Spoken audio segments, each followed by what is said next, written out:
the red blood cells of the patient. You're going to take the red blood cells and separate it from the plasma. So you have the red blood cells, and then second test you're going to do is you're going to type the plasma. Two separate tests. So as long as you collect the blood yourself and label the test tube, separate the blood yourself, and then run the test yourself, you're pretty sure, as long as you follow all the steps, that you're not mixing things up. If somebody collects the blood and brings it to the lab and somebody else, I'm assuming at least the person who collects it labels it, doesn't bring it all the way back to the lab and say, oh, by the way, this is patient X's blood, and that person writes it down. So you collect it, you label the test tube, and then collect the blood. But once you hand it off to somebody else, there can't be problems. And that's why you want to type the patient's red blood cells and type the patient's plasma to make sure that the blood type is correct. And also, with the forward typing, you are relying on pre-packaged antibody, and that could be denatured. So you don't know that by just naked eye looking.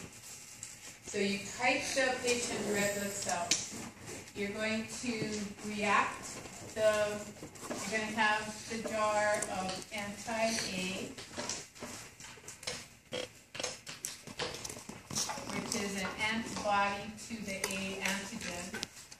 So to say antibody to the A antigen, so AG for short. Antibody for short is AB. So antibody to B antigen.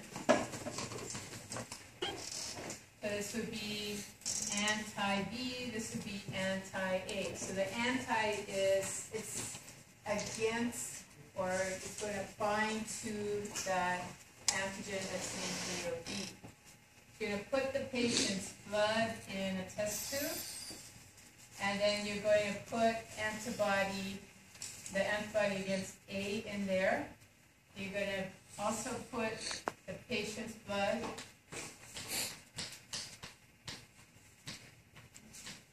So patient's blood goes in here initially, patient's blood goes in here initially, and then you're going to put the antibody into the patient's blood.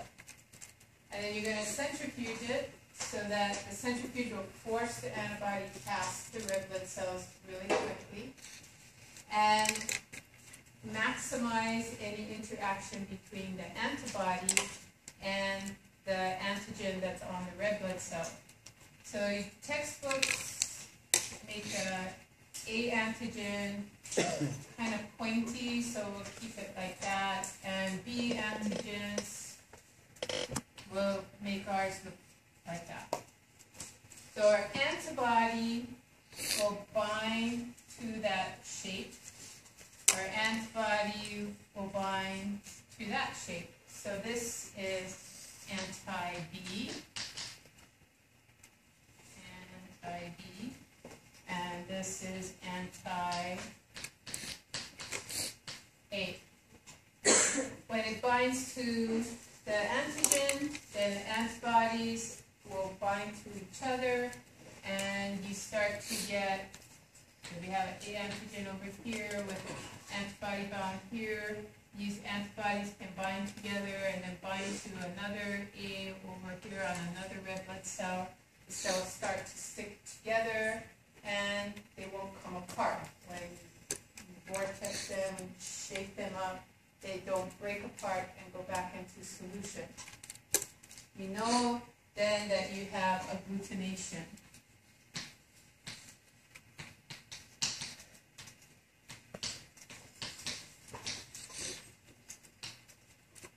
So agglutination, when you spin things down, just like on the slides, they separate the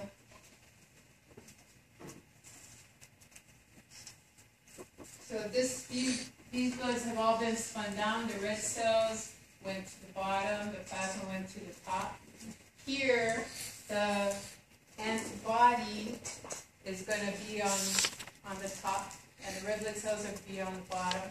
You shake them up, and you can get the red blood cells to go back into suspension, and the fluid turns opaque again. Then you know there was no agglutination. There was no antigen present for the antibody to bind to. But if this starts to clump up and can't be resuspended when you agitate it, then you have agglutination. If you can resuspend the pellet, so it went down to the bottom here, but then you vortex it, and this loosens up, and then it starts to get evenly distributed back into the test tube, then you know there was no B antigen for anti-B to bind to. So this didn't happen. There was no B antigen on the red blood cell. It might have an A antigen, but the B antibody doesn't bind to the A antigen. Or it could have no antigen because it's type O blood, and the B antibody can't bind to no antigen, so no agglutination. If you had a reaction with anti-A and not anti-B, you could say this is the A blood group. You will forward type with one more reaction, and that's with anti-D, just to make sure that you have the D antigen covered. Majority of people have the D antigen. The minority is all below 10%. In A, B, and O. They're all, I think, O negative 7%, something like that. So of the whole population, the negative people are the minority. Most people have the D antigen. So you will do that one more time. So you'll have one more thing, one more test tube with anti-D to cover if there's agglutination, not resuspended, then you know the red blood cell in this reaction has an A antigen and a D antigen, but no B antigen. Just to make sure that you didn't have a bad anti-B that was denatured, and you really had AB positive blood and not A positive blood, then you're going to do a reverse typing. With the patient's plasma, you're going to come over here and you're going to have a jar of known ACE red blood cells and known B red blood cells.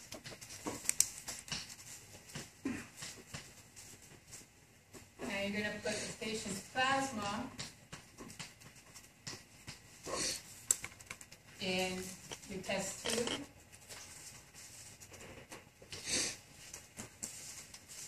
And then you're going to put red blood cells in here. You're going to spin it down again, so the plasma antibodies will have a better chance of reacting with the red blood cell antigens. So the red blood cell here will have A antigens on it. Over here, you have B antigens on it.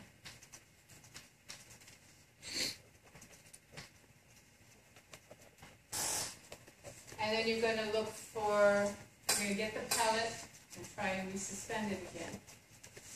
If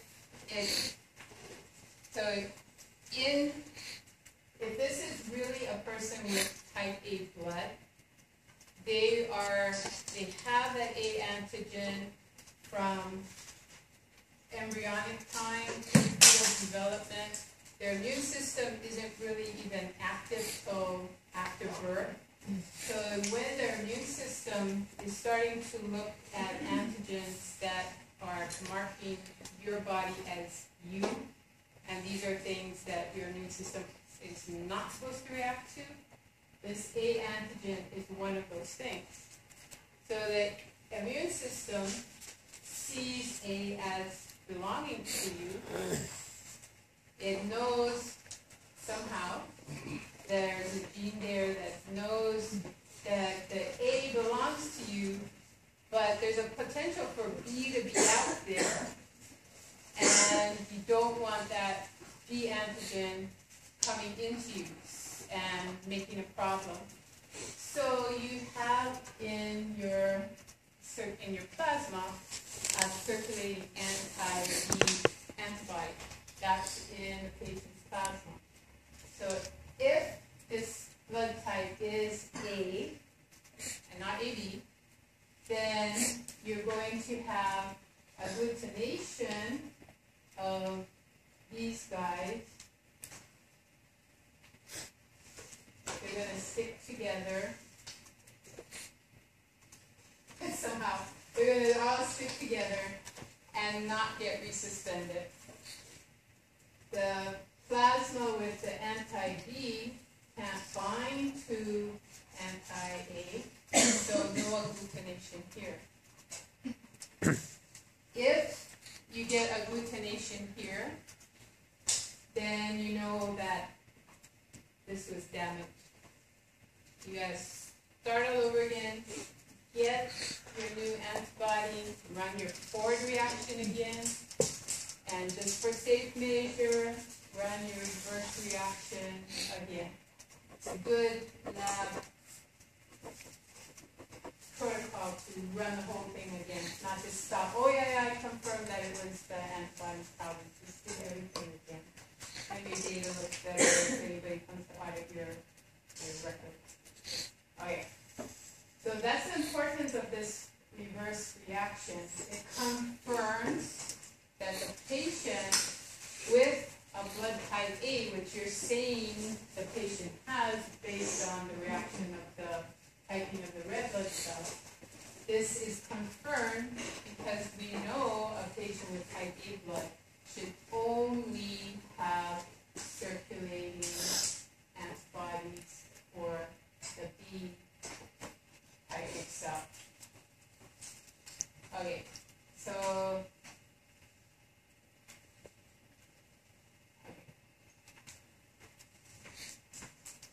I thought Sherwood would do a better job. She does a better job on most things. She didn't do a very good job on blood typing. She did okay, but she didn't do as good a job as I thought she could do. Okay, so in your textbook, she's talking about donor with type B blood, recipient with type A blood. Fine and dandy. She's saying that if you give a person with type A blood the B red blood cells, and she's not saying you're giving only the red blood cells, she's got the antibodies there, so actually she's putting whole blood into this recipient. She's saying that the B antigen is going to be bound by the circulating anti-B antibody, and these B red blood cells will be agglutinated. My question is, hey, you put antibodies in there that are anti-A, so what's happening to the recipient's red blood cells? They're agglutinating too. You got two problems. You got a volume of donor blood that's agglutinating, and you've also given the recipient antibodies that will agglutinate their red blood cells. So you got a volume of their red blood cells that are agglutinating. So you got two volumes of agglutinated red blood cell. Agglutinated red blood cells will stick in capillaries and create problems with O2 delivery, and organ system will be damaged. Ultimately, the agglutinated red blood cells, now you got 2 volumes of those, because you gave them whole blood, they will get lysed. And then you got a third problem, which she mentions, the hemoglobin comes out. The hemoglobin is a protein, and it's usually too big to be filtered by the kidney, but now you've got abnormal amounts of hemoglobin bombarding these poor little kidney capillaries. And it can actually get stuck in that area. Phagocytes can come in and try and clean it out. And in that process, you damage the filtration barrier. And now you've got kidney problems. So you've got a long-term problem due to this transfusion reaction. So the precipitation of the hemoglobin in the kidneys, because of the high concentration of hemoglobin coming through, this is what's going to cause the kidney damage. And that's not going to be corrected. So just a little bit, I left this, usually I cut them out when they have repetitions of the information, but I wanted to point out to you that you got 2 problems. The whole blood has circulating anti-A, and you've also got a red blood cell that's being introduced to the recipient that has anti-B. So you're binding the donor's blood, plus the antibodies in the donor's blood are binding to the recipient's red blood cells. So both red blood cells, not just the donor's red blood cells, are going to be agglutinated. So instead of 3, now you have 6 red blood cells that are agglutinated. You have twice as many cells that are agglutinated. And so twice as many that could get stuck in capillaries, twice as many that will be hemolyzed, and twice as much hemoglobin that can damage your kidneys. So Rh factor, they found it originally in the rhesus monkey, rhesus RHESUS, and so that's why it was called the Rh factor. Now they call it the D antigen, but when they call it Rh factor, they said if you have it, then we're going to say that you're positive. So we'll say you're Rh positive. If you don't have it, then we'll say you're Rh negative. Where is that? Rh negative. So Rh negative blood, Rh positive blood. Most people have it. When you have it, you are tolerant of it. That means you're not going to produce an antibody to that D antigen. When you're Rh negative,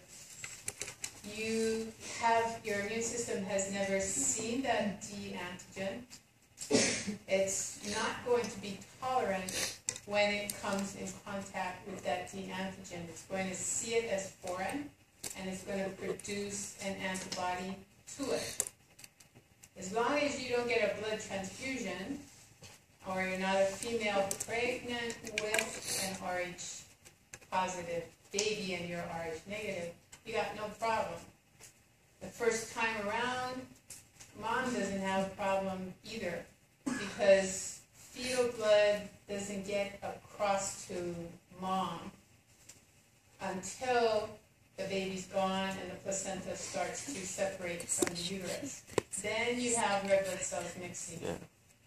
But second time mom is pregnant with an Rh positive fetus, if she has circulating D antibodies, they are small enough to leave her blood vessels.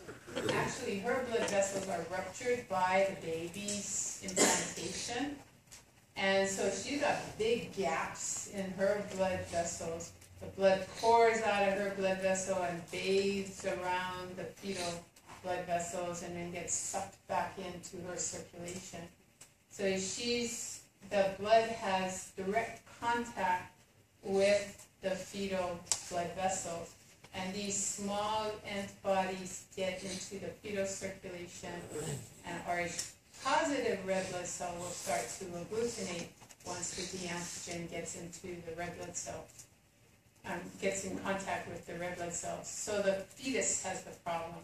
The fetus may actually not come to term if enough agglutination happens. So when a Rh-negative person is exposed to a foreign antigen, any antigen from a bacteria, from a virus, from an allergen, or a D antigen from a red blood cell, the immune system will make an antibody to that. The mom is not affected by the antibody because she's Rh negative. She has no antigen for the antibody to bind to. There's only a problem for her second baby, who is Rh positive. That baby is going to have a problem. First baby's long gone before the blood mixes with the mom. So first baby's out there chilling in the environment. Is it going to load?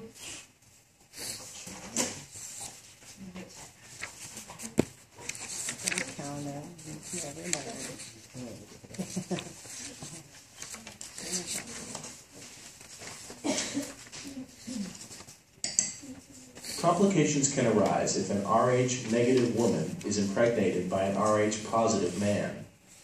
The fetus may be Rh-positive. During childbirth, some of the fetal Rh-positive cells may leak into the maternal bloodstream. The woman's immune system views the Rh-positive as foreign and makes antibodies against it. If the woman becomes pregnant again and the fetus is Rh-positive, her circulating antibodies will act against it. The attack of maternal antibodies against the fetal red blood cells can be fatal. That's it.